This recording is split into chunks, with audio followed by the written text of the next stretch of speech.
मेरे पापा भी आज होते ना तो वो मुझे इस पोजीशन पे देख के खुश होते। 13-14 फॉरेनर से बात किया और पूछा कि बताया कि I am from Jharkhand, if you like to visit Jharkhand. तो उन्होंने कहा कि वेयर इज लोकेटेड झारखंड। उनको पता ही नहीं है झारखंड के बारे में। एक्सीडेंटली मैंने ये स्टार्ट किया और मुझे ये पसंद आने लगा, इंटरेस्ट आने लगा, लोग पसंद करने लगे। कभी कभी मुझे मटन बहुत क्रेविंग होती है खाने की, कभी कभी मुझे मछली फ्राई खाने का मन करता है। सोशल मीडिया ना मुझे लगता है धीरे धीरे चेंज हुआ है, अच्छा भी हुआ है, खराब भी हुआ है। अरे सिचुएशन तब खराब हुआ जब मैं क्लास 12 में था और पापा के दोनों किडनी फेल हो गई। टीम की जरूरत होती है, लोगों की जरूरत होती है। आप अकेले जो काम कर सकते हो, टीम के साथ वो काम बेहतर कर सकते हो। हमेशा आउट ऑफ द बॉक्स करने की कोशिश करता हूँ। जो रिपीटेटिव जो चला आ रहा है उनसे मुझे खुद में घुटन होती है। कंटेंट मुझे बहुत सारे लोगों को उतने पसंद नहीं आते हैं जो आजकल आ रहे हैं। तो आई थिंक ऐसे कंटेंट ना ही बनाए तो अच्छा है, क्योंकि आप झारखंड से है, कहीं ना कहीं लोग आपके कंटेंट को देखते हैं तो फिर झारखंड का पूरा बदनामी हो जाता है, हम लोग भी उसमें इंक्लूड हो जाते हैं। जोहार। झारखंड में बहुत सारे झारखंडी पकवान हैं जो लोग नहीं जानते थे। झारखंड में रिप्रेजेंट करने के लिए हमारे साथ मौजूद है झारखंड के कई ऐसे पकवान हैं जो कि इन्होंने अपने फूड ब्लॉग में बताया है। नीतीश किसी पहचान के मोहताज नहीं है, उन्हें सब जानते हैं। झारखंड में काफ़ी ज़्यादा प्रचलित है ये, और ये फूड ब्लॉग बनाते हैं। हमारे साथ मौजूद है नीतीश कुमार। बहुत बहुत जोहार नीतीश। हमारे लोकतंत्र 90 में आपका बहुत बहुत स्वागत है। आपकी जर्नी कैसे शुरुआत हुई, कैसे आपने फूड ब्लॉगिंग स्टार्ट किया? मुझे फूड ब्लॉगिंग स्टार्ट करने का ऐसा कुछ ये नहीं था कि मुझे फूड ब्लॉगर बनना है, क्योंकि जब मैंने शुरू किया था तब बात है 2020 की। 4 साल लगभग हो चुके हैं मुझे यूट्यूब स्टार्ट किए हुए, और तब 4 साल पहले का सिचुएशन और 4 साल बाद का सिचुएशन बिल्कुल अलग है। तब मैंने बिल्कुल नहीं सोचा था कि यूट्यूबर बनना है, फूड ब्लॉगर बनना है। एक्सीडेंटली मैंने ये स्टार्ट किया और मुझे ये पसंद आने लगा, इंटरेस्ट आने लगा, लोग पसंद करने लगे, और आज मैं कह सकता हूँ कि मैं एक फूड ब्लॉगर हूँ। लोग काफ़ी ज़्यादा पसंद कर रहे हैं आपको, आपके फूड ब्लॉगिंग को देखना भी चाहते हैं, क्योंकि रांची में अगर बात की जाए रेस्टोरेंट की तो बहुत सारे रेस्टोरेंट खुल गए हैं, और कहीं ना कहीं आपके फूड ब्लॉगिंग की वजह से जानते हैं कि नहीं, नीतीश वहाँ पे किया है तो वो उस रेस्टोरेंट में जाना चाहिए, क्योंकि लोगों को पता नहीं होता है कौन सा बेस्ट है, क्या है वहाँ की लाइटिंग। आजकल लोग जो है लाइटिंग बहुत अच्छा पसंद करते हैं, फोटोज़ अच्छी आने चाहिए, इस तरह की चीज़ें पसंद कर रहे हैं। क्या कुछ बोलना चाहेंगे? मुझे लगता है ना, फूड ब्लॉगिंग दो टाइप के हैं मेरे अकॉर्डिंग।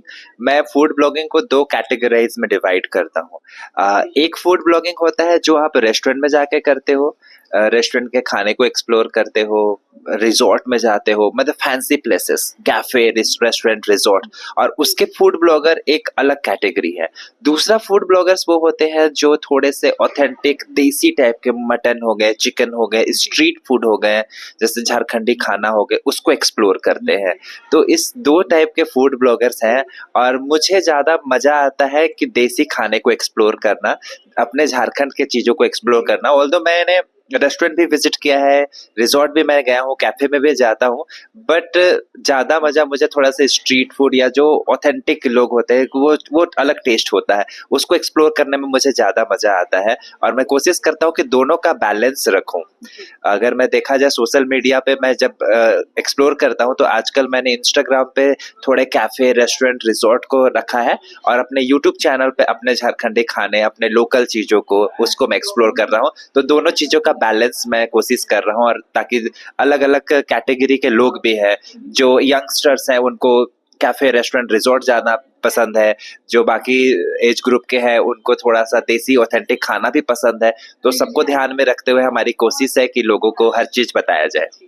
हाँ, तो आपने सुना कि नीतीश ने बताया कि बहुत सारे ऐसे रेस्टोरेंट हैं जो कि वो लोग जाना पसंद करते हैं, लेकिन कहीं न कहीं झारखंडी फूड, देसी खाना लोग वो भी ज़्यादा पसंद करते हैं, घर का बना हुआ खाना। क्योंकि रांची में लोग बाहर से रहने आते हैं, पढ़ाई करने आते हैं, उनको खाने के लिए घर का स्वाद नहीं मिल पाता है, जो कि इनके ज़रिए, इनके फूड ब्लॉग के ज़रिए लोगों को ये देखने को मिलता है कि हाँ, इस तरह का खाना मिलता है हमारे झारखंड में। जैसे कि आपने देखा होगा एक गुमला का वीडियो है, वहाँ पे एक कपल ने बनाया था। हाँ, वो लोग अपना बिजनेस स्टार्ट किए। तो इस तरह की बिजनेस स्टार्ट भी कर सकते हैं लोग। और ज़्यादातर रांची में स्टूडेंट होते हैं जो कि इस तरह के खाने को पसंद करते हैं, और लोग चॉइस भी है कि घर का खाना हमें मिले। हाँ नितिश, एक चीज़ और पूछना चाहूँगी कि थोड़ा फ्लैशबैक में जाएंगे कि आपने शुरुआत कैसे रही, आपकी जर्नी कैसे रही? क्या आपके माता पिता सपोर्ट करते थे कि नहीं तुम फूड ब्लॉगर बनो, या फिर क्योंकि सबके माता पिता चाहते हैं नहीं तुम इंजीनियर बनो, डॉक्टर बनो, एरोनॉटिक्स में जाओ, पढ़ाई करो, इस तरह की चीजें? देखिए, मेरा जो बचपन है ना, अ, थोड़ा-सा मुझे एक स्टोरी की तरह तो लगता है, बिल्कुल, क्योंकि बहुत सारे उतार-चढ़ाव हुए थे बचपन में ही। बचपन की बात करें, मेरे जन्म से पहले की बात करें, तो मेरे जो घर की स्थिति थी उतनी अच्छी नहीं थी। हम लोगों ने तो सुना ही है कि हम लोग 3 भाई-बहन हैं। मेरे सबसे बड़ी दीदी हैं, उसके बाद मेरे भैया हैं और उसके बाद मैं हूँ। तो मेरे जन्म से पहले जो मेरे पापा थे, उनका कोई जॉब नहीं था। मेरे पापा ग्रेजुएट थे संस्कृत ऑनर्स में, बट कुछ कारणवश उनको जॉब नहीं हुआ था। मेरे पापा लोग 4 भाई थे, तो 2 आर्मी में थे, मेरे बड़े पापा और मेरे एक चाचा, और 2 लोग बिज़नेस में थे कह लीजिए। तो पापा उस वक़्त बिज़नेस स्टार्ट करना चाहते थे। तो बिज़नेस के लिए पैसे नहीं थे, तो शुरुआत में वो थोड़े से स्थिति खराब थी, क्योंकि बहुत साल पहले की बात है। उतने भी हम लोग रिच नहीं हुआ करते थे, कोई वैसा सोर्स ऑफ इनकम नहीं था। दादा दादी लोग खेती बाड़ी ही करते थे। तो पापा का कोई रोजगार नहीं था, कोई मतलब कि जॉब नहीं थे। तो कभी किसी के पान गुमटी में काम कर लिए। ठीक है, शादी के बाद की बात बता रहा हूँ मैं। पापा पान गुमटी में काम करते थे, तो वहां से पैसे मिल जाते थे। तो पान गुमटी में काम किए हैं वो बात भी पता है। कहीं दूसरे जगह फिर जाके किसी के रोड बनता था, तो कुदाल उदाल चलाते थे, वो सब भी काम किए हैं। ये 2 काम मुझे पता है उनका, कि रोड पे काम करना, दूसरे के पान गुमटी में काम करना, कि पान गुमटी है चलो मेरा देख दो, पान मन बना दो, ये करते थे मेरे पापा। उसके बाद मेरी मम्मी ने कहा कि अपना कुछ खोलते हैं, कुछ बिजनेस करते हैं। तो फिर दोनों ने मिलके होटल खोला। तो होटल नहीं था, मतलब कि एक पेड़ का नीचे वो लोगों ने बांस से घेरा, प्लास्टिक लगाया, और दाल चावल सब्जी मुर्गा मछली ऐसे बना के कुछ रखे थे। तो पूरा दिन बैठ गए, कुछ नहीं बिका। पहला दिन किसी को पता नहीं कैसे बिक्री होगा, तो उस दिन कोई बिक्री नहीं हुआ था। लास्टली जाके 35 रुपया बेचे थे। तो पहला दिन का जो आमदनी कह लीजिए जितना हुआ था, वो 35 रुपया हुआ था। तो वो पहला बोहनी था। तो धीरे धीरे लोग जानने लगे, होटल चलने लगा। धीरे धीरे मतलब कि वहां पे ट्रक ड्राइवर लोग रुकने लगे, खाना वाना बनने लगा। तो इस तरीके से हमारा शुरुआत से, मेरे जन्म से पहले 1990 में ही खुला था ये। हाँ, उस समय खुला था। 1990 की बात है, मेरा जन्म भी नहीं हुआ था उस वक्त पे। तो मैंने जब होश संभाला, तो मैंने तो देखा ही था कि घर पे खाना बन रहा है, होटल चल रहा है, ट्रक व्रक रुक रहा है। तो उस टाइप का ढाबा टाइप का हुआ करता था उस वक्त पे। तो खाना वाना बनता था। तो ये हम लोगों ने होश संभालते हुए देखा है। उसके स्कूल स्कूल जाने लगे। स्कूल में भी मेरा बहुत इंसिडेंट था, कि एक बार क्या हुआ था कि मैं 3rd क्लास में था, और मैं बचपन का किस्सा आपको बता रहा हूँ। मैं 3rd क्लास में था, और मेरे पूरे जॉइंट में पेन होने लगा था। हाँ, और मैं ऐसा स्टूडेंट था बचपन में कि मुझे स्कूल एब्सेंट करने का मन नहीं करता था। मुझे डेली स्कूल जाना है, एवरीडे। मतलब कि लोग होते हैं जो स्कूल जाने से बचते हैं, बट मैं इतना स्टूडियस स्टूडेंट कि मुझे एवरीडे स्कूल जाना है। और मतलब कि हर दिन जाना। मेरे पैर में जॉइंट में जब 3rd क्लास में ये हो गया, पेन हो गया, मतलब कि तो बहुत ज्यादा दर्द, तो उससे मेरा स्कूल मिस होने लगा। अब मैं घर में बैठ के रोने लगा कि मैं तो फेल हो जाऊंगा, मैं तो 4th क्लास जा ही नहीं पाऊंगा, ऐसा वाला। तो फिर भी 1 महीना उसके चलते वो आर्थराइटिस हो गया था मुझे, गठिया बोलते हैं उसको। तो ये मुझे 3री क्लास में हुआ था। और बहुत पेन होता है, आपके हर एक जोड़ जोड़ में पेन होता है। यहाँ पे पेन, इसमें पेन, पूरे रीढ़ की हड्डी में पेन, इतना ज्यादा दर्द कि मैं लेटा हुआ रहता था। मुझे बाथरूम भी ले जाना होता था, तो मेरे भैया मेरे को गोद में लेके जाते थे, इतना भयंकर था। हाँ, छोटी सी उम्र में इस तरह का? और पूरा दिन रोता रहता था। क्यों रोता था? क्योंकि मेरे स्कूल मिस हो रहा था। और मैं स्कूल में फर्स्ट तो नहीं आता था, कभी 3rd आ गया, कभी 4th आ गया, फर्स्ट नहीं आता था। 1 महीना के बाद वो ठीक हो गया, प्रॉब्लम सब कुछ ठीक हो गया, नॉर्मल हो गया, मैं स्कूल गया। अब स्कूल जाने के बाद मुझे इस बात का दुख है कि पहले टीचर पढ़ा रहे थे चैप्टर 1, अभी टीचर पढ़ा रहे हैं चैप्टर 4। अब मेरे 3 चैप्टर ब्लैंक है, कुछ समझ में नहीं आ रहा, मैं क्या करूं। दोस्तों से नोट्स मांग रहा हूं, तो वो अच्छे से नोट्स भी नहीं दे रहे हैं। तो मैंने कहा कि चलो कोई बात नहीं, 1 महीना बाकी है एग्जाम को। फर्स्ट टर्मिनल होने वाला था, 3 टर्मिनल होते थे, first second third, second terminal और फाइनल टर्मिनल। तो वो फर्स्ट वाला था। तो मैं मैंने सोचा कि मैं खुद से पढ़ाई करूंगा, जो हो फेल हो रहा पास हो कुछ भी हो, एक महीना सारे चीजों को मैं खुद से अपने से पढ़ना शुरू किया और पहली बार मैं क्लास में फर्स्ट आया। वाह! क्या बात है। मतलब इतने संघर्ष के बाद आप रोते थे और जोड़ों में दर्द होता था, उसके बाद भी मेहनत करने के बाद फर्स्ट आए, मतलब हाँ, काफ़ी तो संघर्षमय वो आप। मेरा एक पहला एक्सपीरियंस था और मैं सोचता था कि जो क्लास में फर्स्ट आता होगा उसको कैसा फील होता होगा। एंड फ्रॉम देन मैं उसके बाद से क्लास में, हाँ, कभी मतलब सेकंड तो हुआ ही नहीं। मैं मतलब कि थोड़ी सी तारीफ कर रहा हूँ अपनी, but I was a good student, teacher मेरी तारीफ करते थे। क्लास 10th में भी मैंने टॉप किया था, गुमला जिला से मैंने लिखा था 10th and I was topper, 7th rank था मेरा, पेपर में नाम आया था। सारा कुछ ठीक चल रहा था। पापा लोग का जो होटल जो मैंने बताया वो भी अच्छा खासा चलने लगा था, ठीक ठाक सब कुछ अच्छा चल रहा था। फिर हमारे सिचुएशन तब खराब हुआ जब मैं क्लास 12 में था और पापा के दोनों किडनी फेल हो गई थी। हाँ, ये बात, मेरे पापा को शुगर था, वो शराब वराब नहीं पीते थे। किडनी फेल होने का मतलब लोगों को लगता है कि शराब पीते थे, बट वो ऐसा कुछ शराब नहीं पीते थे। मतलब नशा वशा कुछ कभी का ज्यादा नहीं किए, मैंने कि ओकेजनली होली दिवाली जो भी फेस्टिवल हुआ तो कभी वो पीते थे। ओकेजनली मतलब उसको वैसा नहीं कहेंगे, एक होता है ना एक्सेस पीने वाला, वैसा उनका प्रॉब्लम था शुगर, और शुगर की वजह से उनकी दोनों किडनी फेल हुई थी। और हम लोग मिडिल क्लास के थे, परिवार ठीक चल रहा था, पर इतने भी ये नहीं थे कि किडनी ट्रांसप्लांट कराना, और घर में किसी को नॉलेज भी नहीं था। अब तो चलो पढ़े लिखे हैं तो पता है कि कहाँ पे कौन हॉस्पिटल है, क्या है, कुछ है, बट उस वक्त पे I was in class 10th जब पता चला तो कुछ पता नहीं था। फिर भी डायलिसिस होता था, इंसुलिन लेते थे, डायलिसिस पे 2 साल तक थे वो। और लास्टली फिर नहीं कुछ हुआ, उनका शरीर बहुत ये हो चुका था, फिर हम लोग उनको खो दिए 2012 में। हाँ, 2012 के आसपास उनका ये हुआ था। उसके बाद फिर क्योंकि उनके डायलिसिस में बहुत पैसे खर्च हुए तो फिर पूरा स्थिति खराब हो गया था। फिर मेरे जो बड़े भैया हैं उन्होंने बिजनेस संभाला, उसी होटल को संभालने लगे वो।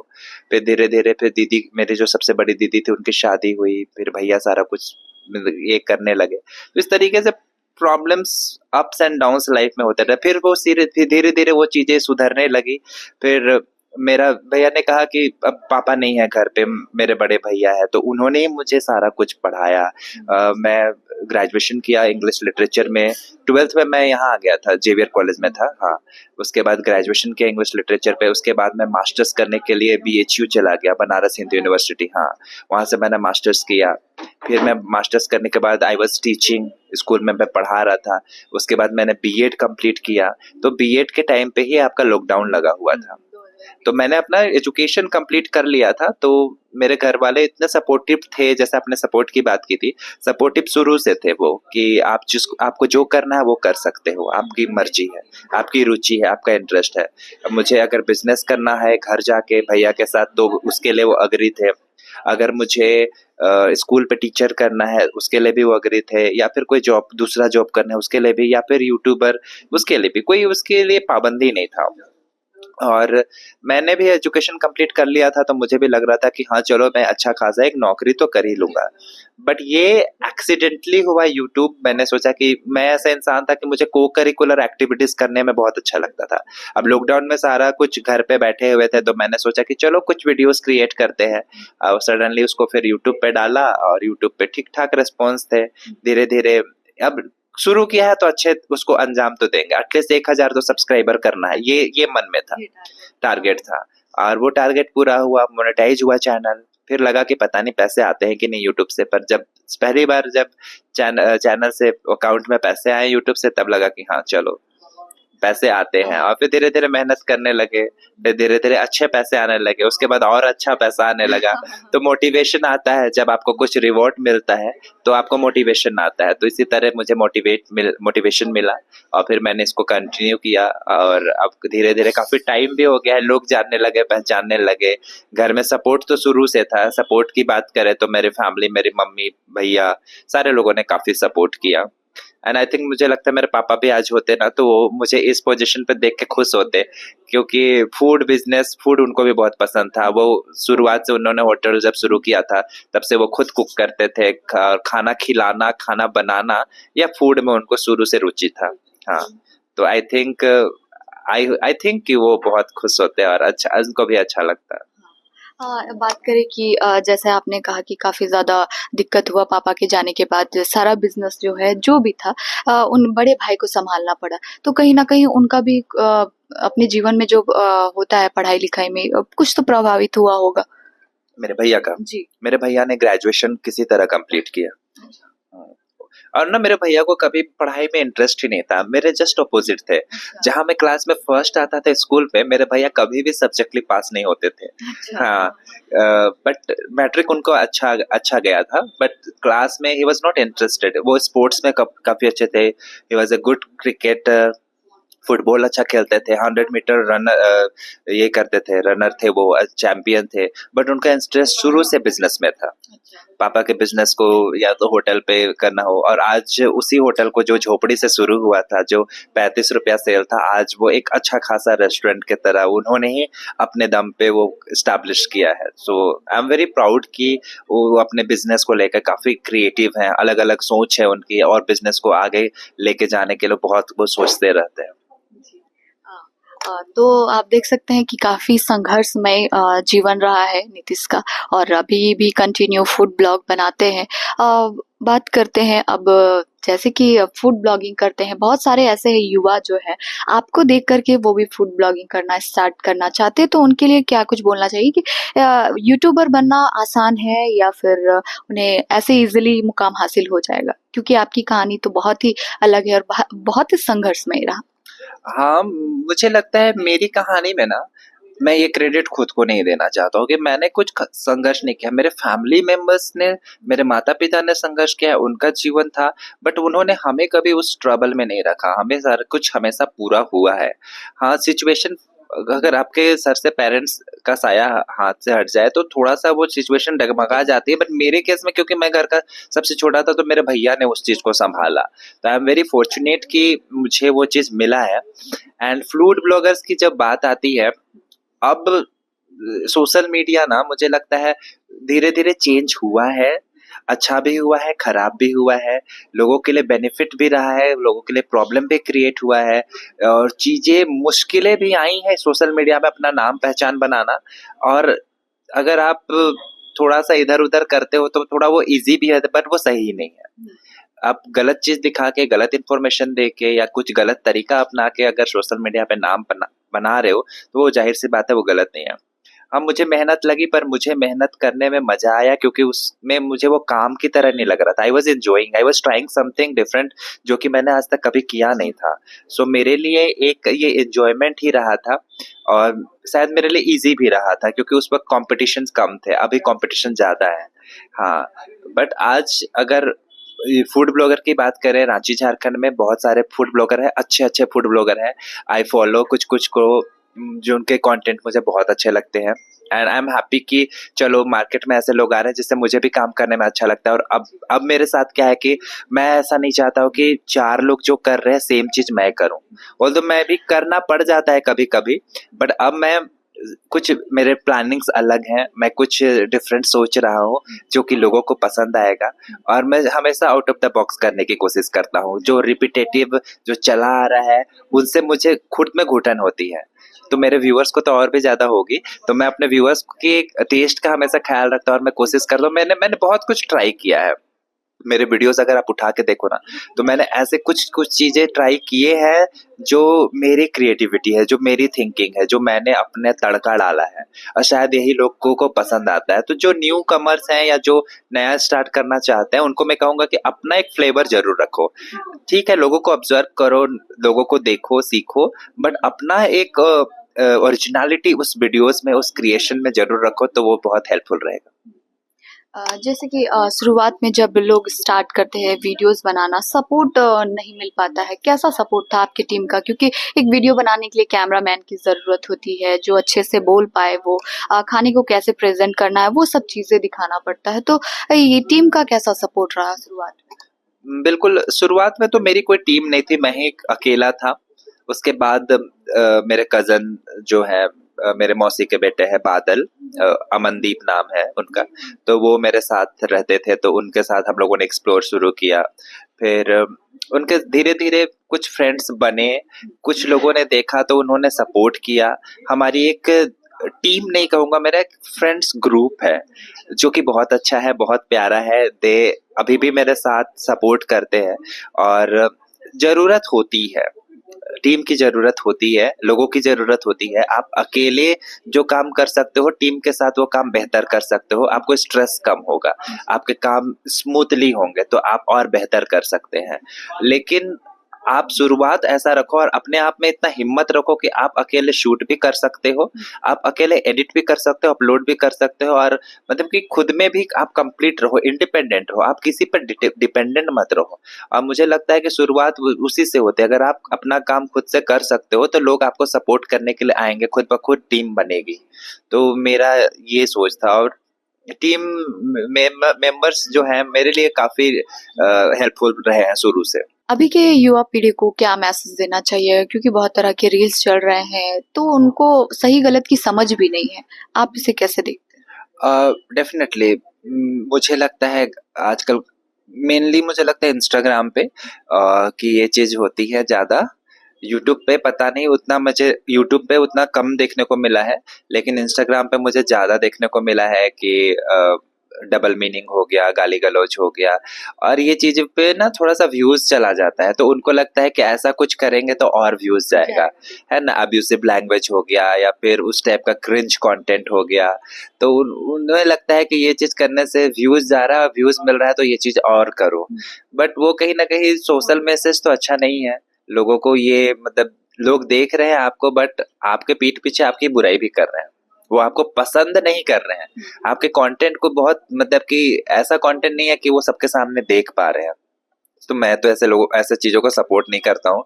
और क्या कहूँ मैं इसमें, मुझे लगता है कि मुझे खुद वैसा करने में मैं कभी पता नहीं, मुझे नहीं लगता है कि मैं कभी वैसे चीजों को सपोर्ट करूंगा या खुद करूंगा कि गाली गलौज दे दिया या तो कुछ डबल मीनिंग कर दिया, जो कि मुझे सही नहीं लगता है। यूट्यूब पे तो छोटी छोटी चीजों को देखा जाता है, वहां पे आप थोड़ा सा भी मिस्टेक करोगे तो आपको तुरंत स्ट्राइक मिल जाएगा। तो हमें तो काफी संभल संभल के काम करना पड़ता है। और मैं ज्यादातर इंस्टाग्राम पे अभी उतना एक्टिव नहीं हूँ, कुछ कुछ मैं डालता हूँ, बट कंटेंट मुझे बहुत सारे लोगों को उतने पसंद नहीं आते हैं जो आजकल आ रहे हैं। तो आई थिंक ऐसे कंटेंट ना ही बनाए तो अच्छा है, क्योंकि आप झारखंड से है, कहीं ना कहीं लोग आपके कंटेंट को देखते हैं तो फिर झारखंड का पूरा बदनामी हो जाता है, हम लोग भी उसमें इंक्लूड हो जाते हैं कि अरे वो तो झारखंड से था। ऐसा दिल्ली मुंबई में फिर आप जाते हो तो फिर उनका एक नजरिया बन जाता है, एक कंसेप्शन हो जाता है। अब हमारे कंटेंट में जैसे कि हम लोग झारखंड में जो भी फॉरेनर आते हैं उनको हम लोग कुछ अच्छा ये करके जाते हैं तो वो लोग भी नाम लेते हैं कि हाँ कि, और क्योंकि झारखंड को ना सच में, अभी हम लोग बनारस गए थे तो वहां पे बहुत सारे फॉरेनर्स मिले, तो हम लोगों ने उन्हें अपने आप बात कर रहे थे हम लोग कि वी आर फ्रॉम झारखंड, तो बोलते कि where is Jharkhand, we don't know. मैंने 13-14 फॉरेनर से बात किया और पूछा कि बताया कि I am from Jharkhand, if you like to visit Jharkhand, तो उन्होंने कहा कि वेयर इज लोकेटेड झारखंड, उनको पता ही नहीं है झारखंड के बारे में। तो झारखंड से अगर कुछ अच्छा निकल के आए तो लोगों को पता चले, टूरिज्म यहाँ के इंक्रीज होगा, टूरिज्म इंक्रीज होगा तो यहाँ पे एम्प्लॉयमेंट बढ़ेगी, अर्निंग बढ़ेगी लोगों की। तो मुझे लगता है कि हमें ऐसे लोगों का सम्मान करना चाहिए जो बाहर से आ रहे हैं, या तो अपने झारखंड को ऐसे चीजों को दिखाओ, दिखाने के लिए बहुत सारी चीजें हैं यहाँ पे, इतना वाटरफॉल है, नेत्रहाट है, या फिर बहुत अच्छी चीजें हैं, तो हम लोग उन चीजों को ज्यादा फोकस करें तो झारखंड का भी नाम हो, तो लोग और अच्छे से जाने, बेहतर यहाँ पे एक अच्छा प्रमोशन हो, इंस्टेड की वो उस टाइप के क्रिंज कंटेंट बना के जिससे कि झारखंड की बदनामी हो। तो ट्राई टू डू समथिंग जिससे कि झारखंड के लोगों का भला हो। हम लोग झारखंड के नागपुरी इंडस्ट्री के बहुत सारे लोगों से मिल रहे हैं, क्योंकि इंडस्ट्री के लोगों को, झारखंडी जो इंडस्ट्री है उसके लोगों को भी एक प्रमोशन की अच्छी जरूरत है। और वहाँ के, यहाँ के जो कलाकार हैं बाहर में भी और अच्छा करे, जैसे भोजपुरी इंडस्ट्री आजकल थोड़ा सा बूम किया है, बॉलीवुड तक पहुंच रहे हैं वो लोग, पर हमारे झारखंड के कलाकार को वो पहुंच नहीं मिली है। अगर हम लोग इन्फ्लुएंसर हैं, हम ही लोग सपोर्ट नहीं करेंगे तो फिर कैसे होगा। तो इन्फ्लुएंसर का मतलब होता है कि how you are influencing the mind of the people, आप कैसे उनके माइंड को इन्फ्लुएंस करो, कैसे आप उनके सोच को बदल रहे हो।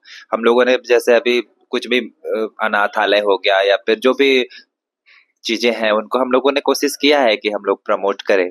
नीतीश जी, एक चीज और पूछना चाहूंगी कि आपके वीडियोस में फॉरेनर्स दिखते हैं, वो मतलब आप खुद उन्हें कांटेक्ट करके बुलाते हैं या फिर उनसे कैसे बातचीत होती है आपकी?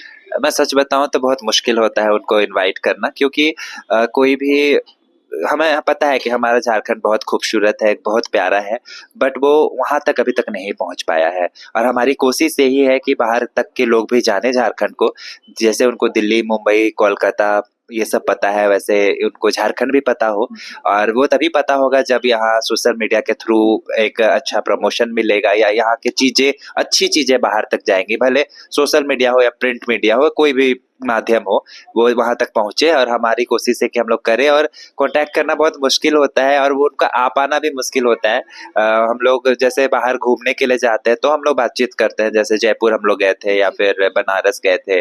और मैं खुद बनारस में रहा हूँ, वहाँ विदेशी बहुत आते हैं, तो वहां से मेरी बातचीत हुई थी। और कुछ तो माउथ टू माउथ भी हमारा एडवर्टाइज हुआ था कि हाँ, आप झारखंड जाओगे तो अच्छा अच्छा चीज मिलेगा आपको, तो इसके थ्रू हुआ था। अभी तो एक आई हुई थी ग्रुप, उसमें हुआ कि पासपोर्ट उनका शायद खोज गया कि वीजा खो गया, कुछ खो गया, तो फिर उन लोग को वापस जाना पड़ा।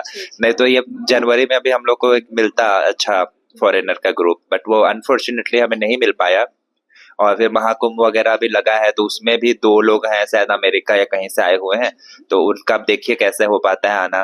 तो कोशिश है कि आए फॉरेनर्स। और कुछ लोगों को मैंने भी कांटेक्ट किया है, कुछ लोग हमें भी मिले हैं, तो ऐसा रहा है। और बाय गॉड ग्रेस कि अभी तक जितने भी आके गए हैं उनका एक्सपीरियंस उनको बहुत अच्छा लगा है। तो हम ऐसा उम्मीद करते हैं कि और भी ज्यादा लोग आए, ताकि ज्यादा से ज्यादा लोगों को हम लोग दिखा पाए कि हमारे झारखंड में क्या क्या है।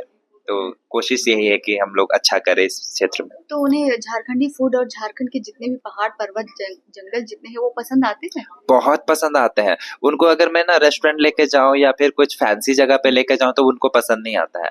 उनको देसी खाना पसंद आता है। उनको अभी जैसे एक रोपा रोप रहे थे मिस्टर हैंक, आपने देखा होगा, वो बहुत एंजॉय किए थे।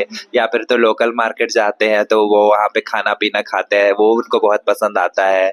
और यहाँ का जो ट्राइबल ड्रिंक जो कहते हैं हम लोग, हाँ, वेलकम ड्रिंक, जो हम लोग गाँव देहात में जब गेस्ट आते हैं या फिर शादी होता है या सरहुल या कर्मा में यूज होता है हड़िया ड्रिंक, उसको भी वो लोग बहुत पसंद करते हैं। उनका वो लगता है कि समथिंग ट्राइबल चीज है वो, और उसको वो पसंद करते हैं। कल्चर यहाँ का पसंद करते हैं। जो भी फूड यहाँ पे देखिए, ज्यादा तेल वाला फूड आपको नहीं मिलेगा। छिलका रोटी कह लीजिए या फिर खपड़ा रोटी कह लीजिए या पिठा रोटी कह लीजिए, जो चावल की बनी रोटियां होती हैं वो बहुत हेल्दी होती है। वो बहुत ज्यादा तेल छना गरा नहीं होती है। तो मुझे लगता है वो सब उनको पसंद है। यहाँ पे यहाँ के खाने में भी मसाले स्पाइसी थोड़े से लिमिटेड ही होते हैं, तो आई थिंक वो उनको पसंद आता है। अभी के युवा जो है आपको देख करके काफी मतलब इंस्पिरेशन बोले कि आपसे वो लेते हैं, तो फूड ब्लॉगिंग स्टार्ट करने के लिए क्या कुछ बताना चाहिए? कीजिएगा अभी के युवा को? फूड ब्लॉगिंग बेशक स्टार्ट कीजिए, आपको बहुत अच्छे व्यूज मिलते हैं food blogging, no doubt. But मैं कहूँगा कि झारखंड के खाने को ज़्यादा एक्सप्लोर कीजिए, और अगर आप खाने में रुचि रखते हैं तो ही फूड ब्लॉगिंग स्टार्ट कीजिए। कुछ कुछ ऐसे भी फूड ब्लॉगर्स हैं जो नॉनवेज नहीं खाते हैं बट फूड ब्लॉगर हैं, तो भाई आप फूड ब्लॉगर में तो आपको सब कुछ खाना चाहिए, और आप खाए, जब तक खाओगे नहीं तब तो लोगों को कैसे बताओगे। तो अच्छी बात है कि फूड ब्लॉगिंग कर रहे हैं, और अगर रुचि है तो बेशक कीजिए। और मेरे बेस्ट विशेस आपके साथ में है। आई होप कि अगर मेरे कुछ वीडियोस से आपको हेल्प मिल जाए तो और भी अच्छी बात है, और आपके भी कुछ वीडियो से मुझे हेल्प मिल जाए तो वो भी बहुत अच्छी बात है, क्योंकि ऐसे भी कुछ लोग हैं जहाँ पे मैं नहीं जा पाया हूँ वो पहुंचे हैं, और मुझे खुशी होती है। आई एम वेरी थैंकफुल कि लोग आ रहे हैं इस फील्ड में और इसमें पहचान मिल रही है। आपने तो देखा कि बहुत सारी चीज फूड जो है नीतीश के चैनल में मिल जाता होगा, और हम ये जानना चाहते हैं कि नीतीश को सबसे ज्यादा क्या पसंद है? मुझे सबसे ज्यादा धुसका पसंद है। I love dhuska. मुझे झारखंडी खाना ज्यादा पसंद है। हाँ, मैं सच कहूँ तो जैसे पिज्जा, बर्गर, पास्ता, सैंडविच भी मैं खाता हूँ, बट एक तरफ वो हो और एक तरफ ये हो तो मैं इस पे ज्यादा टूट पड़ूंगा। नॉनवेज मुझे बहुत पसंद है। कभी कभी मेरा ना टेस्ट चेंज होते रहता है। कभी कभी मुझे मटन बहुत क्रेविंग होती है खाने की, कभी कभी मुझे मछली फ्राई खाने का मन करता है, कभी कभी मैं लाइक देसी मुर्गा भी मुझे पसंद है। तो मैं सब सब कुछ ट्राई करता हूँ, और आई एम सो फूडी। आज मुझे बहुत खाने का मन कर रहा है। तो देख सकते हैं बहुत ही चुलबुले स्वभाव के हैं नीतीश, और तरह तरह के फूड इनके चैनल्स में आप लोगों को देखने को मिलता होगा। ज़्यादा झारखंडी खाना ज़्यादा पसंद करते हैं, और इनको जो है इनके वीडियो से पूरे झारखंड को और भी चीज़ें पहचान मिल रही हैं। देखते हैं लोग, युवा जो देखते हैं उनको पता चलता है नहीं यहाँ पे इस तरह का खाना मिलता है। वैसे इनकी कहानी अगर हम बताना चाहे तो पूरा दिन लग सकता है बताने को, क्योंकि बहुत ही संघर्षमय रहे हैं और अभी भी संघर्ष कर रहे हैं। हालांकि अभी इनके जीवन में थोड़ी बहुत बदलाव हुई होगी, क्योंकि पूरा फैमिली का सपोर्ट रहा है, तब जाकर के नीतीश यहाँ पे पहुंचे। अगर आप भी स्टार्ट करना चाहते हैं तो स्टार्ट कर सकते हैं, लेकिन इतना आसान नहीं होता है। किसी भी चीज़ को पाने के लिए बहुत ही संघर्ष करना पड़ता है। और भी वीडियोस के लिए हमारा चैनल देखते रहे लोकतंत्र 19। अभी के लिए इतना ही। मैं प्रियंका अपने सहयोगी निखिल के साथ, धन्यवाद।